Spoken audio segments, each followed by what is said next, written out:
আসসালামু আলাইকুম ভিউয়ার্স। আজকে আমরা এসেছি দেওয়ানগঞ্জ উপজেলার বাহাদুরাবাদ ইউনিয়নের একটি চরাঞ্চলের হাট বাজার, যা ঝালরচর বাজার নামে পরিচিত। ঝালরচর বাজার বিখ্যাত নয়, অখ্যাতই বলা চলে। এই বাজারটি ঝিঞ্জিরাম নদীর তীরবর্তীতে অবস্থিত।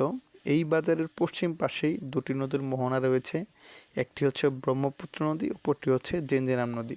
1970 বা তারও আগের দিকে এই বাজারটি ব্রহ্মপুত্র নদীর তীরবর্তীতে অবস্থিত ছিল এবং ব্রহ্মপুত্র নদীর ভাঙনের ফলে এই বাজারটি পূর্ব দিকে সরে এসে এখন ঝিঞ্জিরাম নদীর তীরবর্তীতে অবস্থিত। এই বাজারটি সাধারণত 3 উপজেলার মিলন মেলা বলা চলে।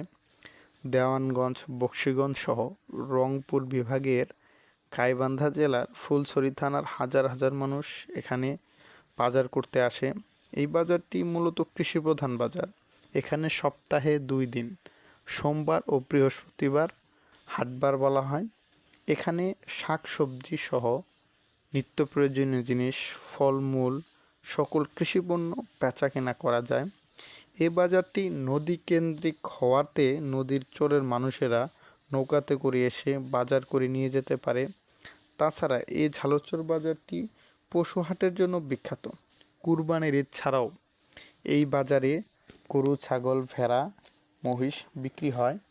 এই এলাকার জনপদের জন্য এই বাজারটি অর্থনৈতিকভাবে অনেক শক্তিশালী করেছে এবং এলাকার মানুষের কর্মসংস্থান সৃষ্টি করেছে।